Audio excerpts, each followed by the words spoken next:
Hey everyone, welcome back to In the Shade, a platform bringing awareness to BIPOC folks that have been murdered or gone missing, also recovering people of color who have been accused and convicted of committing heinous crimes.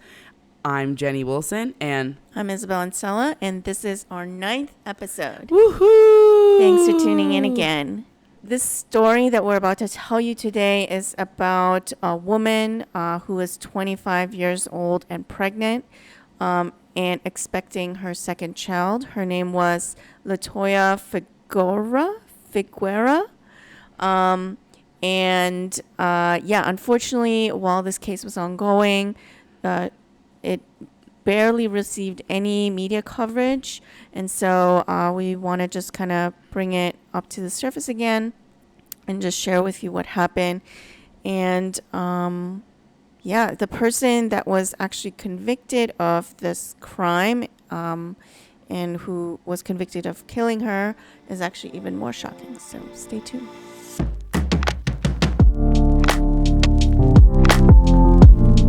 So LaToyia, at the time, she was 24 and attended a prenatal appointment with her then boyfriend, Stephen Poaches. Should we rhyme Poaches with Roaches? Can I call him Stephen Roaches? But no, they attended the prenatal appointment on July 18th of 2005. Stephen is the father of the unborn child. After they left the appointment, they then went to Stephen's crib. You know, they're gonna go hang out, whatever, like at his apartment. After that, LaToyia was not seen or heard from again. So what kind of ended up happening was Poaches told investigators, like, once her family was like, well, where is our daughter? Like, what's happening? This is not like her. Poaches told investigators that LaToyia had left his apartment peacefully. Okay, peaceably? You think he meant to say peacefully? Yeah, probably. What the fuck is That's peaceably? Not peaceably. Yeah. Around 5 p.m. and he did not know her whereabouts. Now, you're telling me that you don't know where your 5-month-old pregnant, like, girlfriend is? You just don't know where her whereabouts? Who's carrying your unborn child is a little strange to me. And then, of course, like I said before, her family was concerned because it's not like her to not pick up her daughter. Later that afternoon, she never picked her up and she missed work, which is like not like her at all. So then the family, of course, did what any family would do, and they called the police when LaToyia was not seen. You know, like, they're all like, where is she? Like, what's happening? Yeah. Like, where is our daughter? Why didn't you pick up your other child? Exactly, because like, doing research, we found that, like, she loved being a mom. Like, she was really into being a mom. So when she went missing, it was a little weird. And then, again, mentioned how she failed to pick up her daughter that afternoon from daycare and missed her evening shift at work. Police discovered her body about a month later in Chester, Pennsylvania. Yeah, so on the day that she went missing, July 18th, 2005, she disappeared in Philadelphia, and she disappeared. Obviously, people didn't know where she went. And it sparked a lot of controversy because her case didn't get a lot of attention, and it didn't get the attention it deserved in the media. She also is Black and Hispanic, so another reason why a lot of people were upset that she wasn't getting any media coverage, considering that her story resembled the story of Laci Peterson a lot. I'm sure people have heard the podcast about that, and there's also the Hulu special and all of that. But yeah, she was a pregnant woman that went missing in Modesto, California, and she was murdered by her husband, Scott Peterson, who said he went out on a boating trip or something, and then he came back and she was just gone. So shady. And similar to the Gabby Petito case, it was all over the news. Yep. Everybody in every ass crack of the world was looking for these women. But LaToyia Figueroa, she unfortunately didn't get any attention like that. So it's really unfortunate that she didn't get any of the attention that she needed to, get found. Yeah. which is, prime example of the whole like missing white women syndrome, where we're just paying so much more attention to the American girls. Yes. Yeah. The American girls next door. It won't like touch base on the missing white woman syndrome. So people kind of like, I mean, we know what that means, but I feel like with our having a diverse audience, it's just kind of like not at all like as an attack, but it's like legitimately a thing. Like even the FBI reported some stuff about that too, but it's something that we'll kind of like touch back on later, right? Yeah, absolutely. Cool. So this next part may seem like it's long, but it's gonna be like me reading legit like what the police said. So feel free to intervene anytime I'm like telling you this. Okay, so police spent several weeks investigating Poaches, aka Roaches, but for the sake of it, we'll call him by his last name. But searches of his car, home, like produced literally no evidence of like that LaToyia like went missing. It didn't like there was like no evidence that had connected him in it, right? So investigators also pulled cell phone and credit card records and found, drumroll, no activity. Okay, so you're like, okay, so He's maybe, thorough. maybe he like really didn't, like nothing happened. But then, and so that's when she was finally listed as a missing person, right? So unlike similar cases, including the disappearance of Peterson, who was 8 months pregnant, LaToyia's story did not immediately get any media attention, as we already talked about. Like, it got, like, no media attention at all. So, which was, like, whatever, fucked up. Yeah. So LaToyia went missing, again, in early, like, July 2005, right? Okay, cool. Police received a tip that allowed them to follow Poaches. In August. Yes, in August, to a wooded lot in Chester, Pennsylvania, which is about like 13 miles outside of Philadelphia.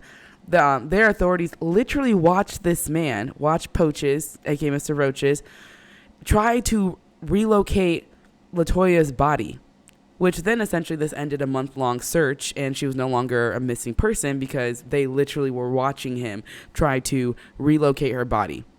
But in a statement, police Poaches said that when he had LaToyia returned to his apartment on July 18th, 2005, they argued and he began strangling LaToyia after he says that she hit him in the face and the shoulder, which is like, okay, so you and I get into a fight, I'm going to start strangling you? That like makes literally no sense. You get slapped and then I get strangled. I know, like, it's like very extreme reaction. Super extreme. And then also too, the crazy part is like she's carrying your unborn child. Yeah. Why? Like, you choking her is like you're cutting off oxygen to a baby that is not even born yet. Which, I can't even imagine like what was like why he thought that was like okay. Yeah. I don't know. There were some like allegations in some other articles that we read that he wasn't excited about the baby, right? And that he like wanted her to have an abortion. So maybe that's why he was so angry with her and then resorted to like strangling her. Yeah. But those are just allegations. Like, we don't 100% know if he really did want her to get rid of the baby. And especially with like what's going on with like Roe v. Wade and stuff, it's kind of just like, well, like you have this woman who's 5 months pregnant with this guy who's telling her like that he allegedly that he does not want the baby. It's kind of like, but you don't know like their situation. It could have been a point where like they maybe financially didn't have the money, to kind of, we just don't know. I mean, we don't know like what the situation was completely, but it's again like this guy taking this woman's life. But then it's crazy because then we have men telling women what to do with their bodies. So it's like now you're cutting that off. So are we going to see like homicide rates up of like men killing pregnant women? You know what I mean? Yeah. Like in these states that we're cutting that accessibility off. Like, I don't know. It just doesn't, it's like the whole thing doesn't make sense. So you have like old white men telling people that they can't have abortions, but then you literally have men saying, okay, cool, I'm going to kill you because I don't want the baby. Yeah. It's like we have no say-so over our own bodies, which is crazy to me. Yeah. Instead of like maybe stopping creation of a child at its source. Exactly. AKA men can get little snip, snip. Yeah, exactly. And now they have men birth control too. Yeah. But now like I've read a couple reviews online that talks about how men don't want to take it because it doesn't seem natural. What the fuck do you think about birth control then? That shit really messes with your body. You know what I mean? So now that we're like, I just don't get it how like a man can tell a woman what to do with her own body. That's the part that doesn't make any sense to me. Like, and of course we live in Texas and our governor is shit, but it's like, how can you tell me what to do with my body? You know what I mean? Yeah. That's like, I was going to say something, but I'm going to hold off. I was going to say it, but I'm not going to. It's not our body. It's their body. I know. We're just property. I know. We're honestly just property. I'm like, okay, I'm property. Yeah. I'm already black. I used to be property anyway, so not much has changed there. That's fucked up. Like, we're just talking about, like, slavery and stuff, so the whole thing is just fucked up. But anyways, that part was a hot mess express. But yeah, so Poches, he was obviously interviewed by police, and when they asked him about like why did you strangle her, he just said, I kind of freaked out when she hit me, and then I just like went for that, and then he just freaked out when she stopped hitting, and then he realized she was dead, and that was it. What the fuck? Yeah, he didn't attempt to like resuscitate her or just get her help or anything. But yeah, as we already mentioned, investigators believe that Poches killed her after she refused to get an abortion. And then he also waived his right to a trial. And then on October 16th, 2006, so over a year after her murder, a judge then found him guilty of 2 counts of first-degree murder and sentenced him to life in prison without the possibility of parole. As he should be. Yeah.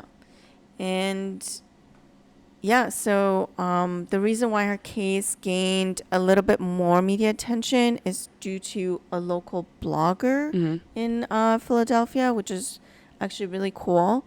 And they sent a letter to some of the major networks criticizing them for ignoring the story. And then also, while her family was kind of like leading the search efforts, a lot of philanthropists actually offered like $100,000 reward to help find her, which is also really cool. See, that's really dope. That's like super, super dope. So my next kind of which I like, I'm happy that there was a lot of like people that were willing to donate that money. Our next thing, should we like get into like the topic, because right, like our whole thing with our podcast is to talk about people that look like us that have gone missing and also are murderers. So with that being said, the missing white woman syndrome, should we bring that topic up, you think? Okay, so this is a little bit different format, but it's just kind of, we wanted just to create a platform where you can like openly talk about it and not feel like it's like I don't know about you, but I've had people say to me in the past when I'm like talking about like how it is to be a black woman, they're like, it's not always about race, and it's like the gaslighting, like it's always about race. It's always about race, unfortunately. You know what I mean? So with the missing white woman syndrome, an interesting, like something that I found very interesting about this was the FBI estimates that the number, of course, this is according to an article from A&E, the FBI estimates that the number of missing black women and girls is around 64,000, according to an interview with these individuals from this article that we found. And the founders of the Black and Missing Foundation, that number doesn't factor in those who were found or who left voluntarily, but caution that they're still seeing a spike in the number of women reported missing because of sex trafficking. Yeah. One thing that's crazy, though, is I know Houston, Atlanta, and I don't know, I think it may be NYC, and I know maybe Chicago, but they're like hubs for like sex trafficking. And it's like specifically like numbers are super high for like women of color, which is fascinating. But you see how they get like no media coverage. Yeah. Which is like. It's also because a lot of people, or especially like police officers and stuff like that, they often will say that like black and brown people are like leaving voluntarily and they're just like running away from home, like Whereas like white people are always like they've been taken. Yes, But exactly. but like people of color are always seen as like, oh, they're like, you know, just like homeless, or Yeah. they've run away from home because Yeah. they're not happy at home. Like it was their choice. Yeah.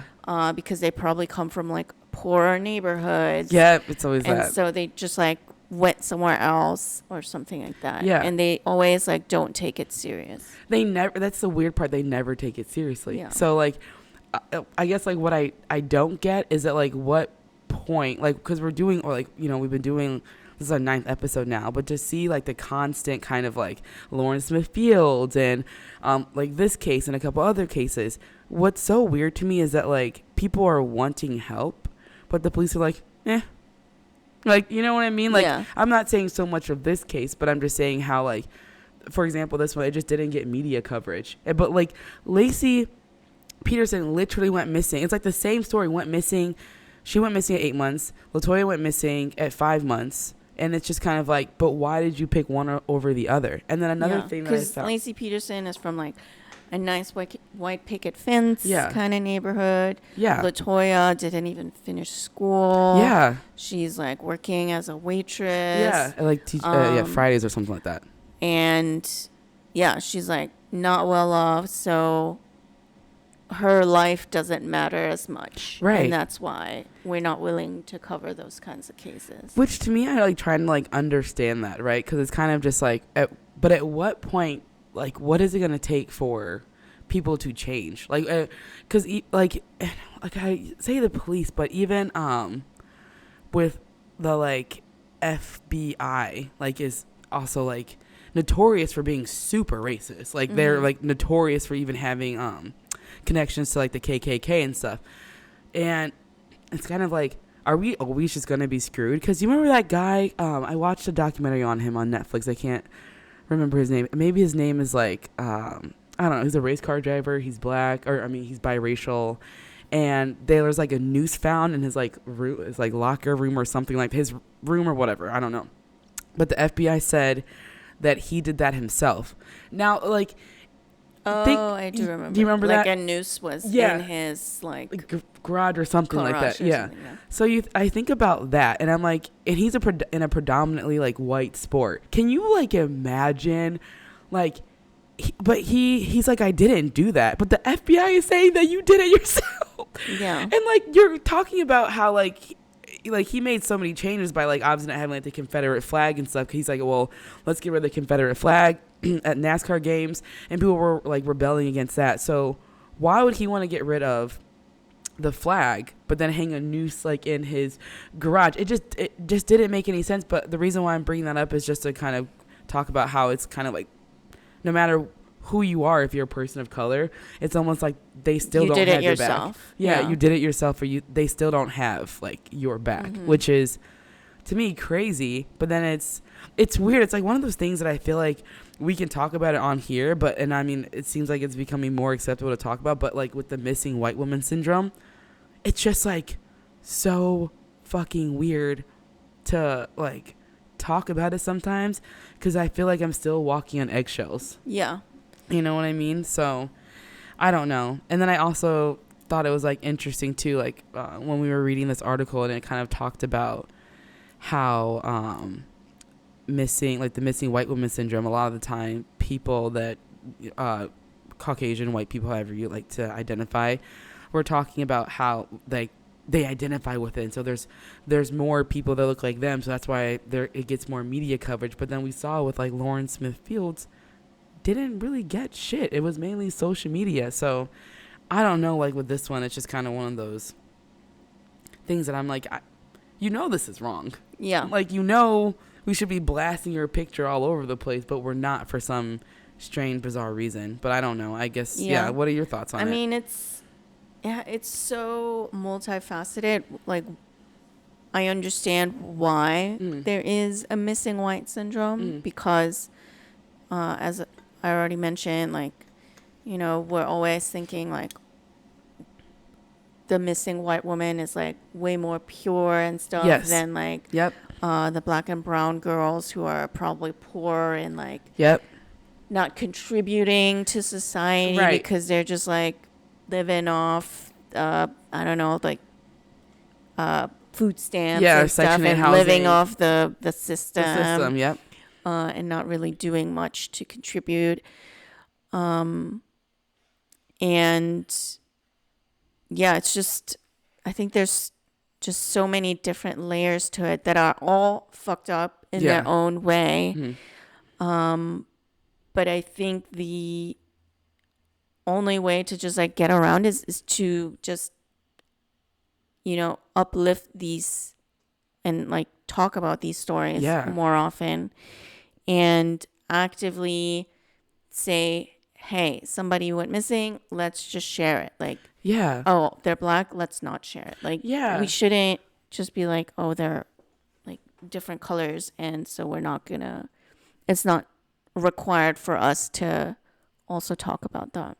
Yeah, and it's like, it's just like so fucked up, because it's like, do we have to create like a platform of our own? I mean, I don't mean like podcast wise, but I mean like kind of like television wise. Like, right, you watch the news and you hear about people that are going missing, but do you know how long we heard about the girl whose boyfriend killed her? They went camping. Remember, they were doing like van life. What was her name again? Petito. Oh yeah, Petito. We heard about that so much. Yeah. And then, if you haven't listened, but when we talk about like Lauren Smith Fields, it was like an outer body weird experience, because it's like this, like this whole thing was weird and sketchy. Like, we kind of already knew. I don't know about you, but I kind of already got the vibe that the boyfriend kind of killed her. Like, it was it was totally obvious. Yeah. And then like we couldn't find him and all this stuff. It was weird. Yeah. But just the messed up part was like. But then the cops are like, that's another reason why these like stories of people of color aren't like surface enough, because if the perpetrator is someone who's white, like they're always just like babied and something like that too. Yeah, which is like so fascinating. They're like, oh, he was such a successful blah blah blah, and just like, okay, but then oh my gosh, okay. Like people of color who are doing something, they're immediately like criminals. High risk lifestyle. They were doing something. They were at the wrong place, wrong time. She knew he was a bad person. That shit. Yeah. But what you just said triggered me, because remember Ahmaud Arbery, or no, even George Floyd. When George Floyd was murdered, they were trying to like show pictures of his mugshot, and they tried to do the same thing with Ahmaud Arbery, who was literally running while black. Yeah. Like, that's all it was. Like, or that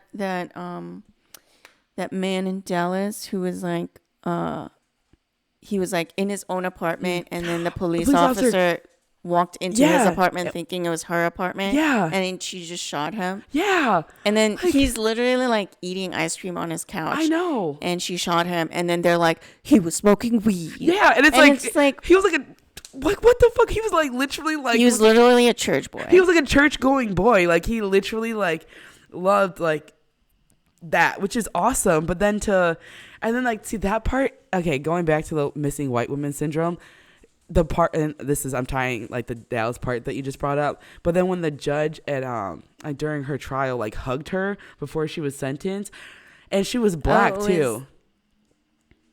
The cop? Yeah, hugged the cop. No, she was like white. Oh, she was white to hug her? Yeah, she was white. Oh no, the judge said she felt bad for her. Yeah. That's what I'm talking. That's what I mean. The brother actually hugged her too. Yeah, like what the fuck? I don't know. They're very like religious. I know they're very like forgiving. Good for them. But what? No, not me. You want to shoot my sister? Skirt? No, like what are you talking? I'd be like, bitch, I want to fight you. Palm. Yeah, I'm like, I'm not giving you a hug. But it's like we allow so much forgiveness for like that, like for white people yeah, who do crimes against us. Yeah, it's like, but we don't offer that same kind of forgiveness to people of color. Yeah, who do crimes. Yeah, exactly. Or who don't do crimes. Right. Which I don't. Everyone who's just a little bit melanated is immediately done something wrong. Yeah, and it's like, it's just like so. I don't know. It's like so fucked up because we're supposed to be like you work hard and you'll get all these things, but it's like no matter how like you and I work hard, people are always gonna look at us differently. You know, we're always gonna be the minority of maybe a certain friend group or like the token. Yeah, the token. Oh shit, that token black friend, token like Asian friend. Like it's kind of like it's just no matter what, it's always gonna be that. You know what I'm saying? So it's just kind of like so messed up how like no matter what we do, we're constantly facing these obstacles, even though we're both contributing to society. And I don't know, it's just kind of like messed up. And you know, another part that I thought was weird too was, according to the census data for the U.S. Census data, I wanted to know your thoughts on this. Let me like rephrase this. So I saw this information according to the census data that when people go missing, if they're Latino and white, they're in the same, they're automatically counted as white. Yeah. Isn't that weird? That's messed up too. Because like think about like when you fill out paperwork and stuff and it says like whatever, or when you check a box or something, and then if you say like you're Hispanic or Latino, and then it says like /white, like do you get that? I mean, I don't really. I mean, I'm assuming it's just because like from like a visual aesthetic perspective, you know, they're all light skinned. Right. Kind of. But there's obviously Latinas and Hispanic people that are way more tan than your average white person. Exactly. And so it's definitely not a good way to collect data by lumping Latina and Hispanic people in with white people, because it fractures the numbers that you're getting. Boom. And that's exactly why I brought that up, because in the articles that we were reading, it also said the number of like black women was less than the number of like missing white women, but the missing white woman includes Latino women. And it's kind of like you're still like kind of just like saying fuck it, because you're like, you know what I mean, which just doesn't make any sense, because they should be accounted for. They should have their own category. So I don't know what they're trying to say is like, oh, like look, there's more white and Latina people missing, like it's another minority that's missing, that's actually much bigger of a pocket, but that we should focus on. But if you fragment that white and Latino people missing people number and fragment it between white and Latino, you're gonna have like those numbers are gonna be telling a very different story. And you're gonna be able to tell like, oh, like out of these quote unquote like white / Latina people, how many of them are white and how many are actually Latina, and how many of each of those subcategories are actually being portrayed in the media, because it's gonna be like way more white people than actually like Hispanic people. Exactly. Like that's the part that I like I don't know, I kind of found that like hard to digest, because I was like, wait, what? So it's kind of like, hey, like although there's like 200 something thousand missing black women, but we have more like white women over here that we need to focus on. But it's like your numbers how many of those are actually white? You know what I mean? Actually missing white women, or you know, like people that identify with women, whatever. But it's just kind of like what the fuck? You know, like what the fuck? You can't. Because if you look at the media, and this is going to be our next case for next week.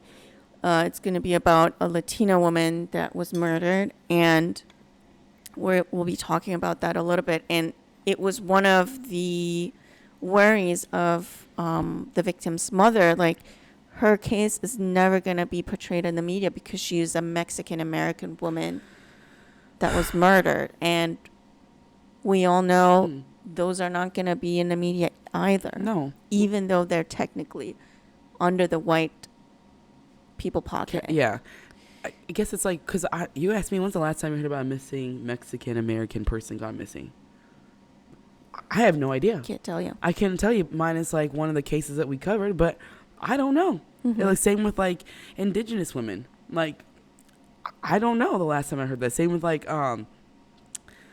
like Asian American or Asian people in general in like the U.S. that have gone missing. I can't tell you the last time saw that on like CNN or Yeah. Fox News. You know what I mean? So it's just kind of like, it's really fucked up because at the end of the day, we're all people. But yeah, so that was like a different format, but I just figured like we could just kind of talk about that since it is a syndrome that we actually saw brought up in an article, in like an article and a couple other articles. So yeah, we just wanted to kind of highlight the whole missing white woman syndrome, but also kind of talk about obviously LaToyia Figueroa, who went missing because allegedly her partner wanted her to get an abortion, which is another reason why we wanted to highlight her case, because we're in this blurry area of possibly being in a post-Roe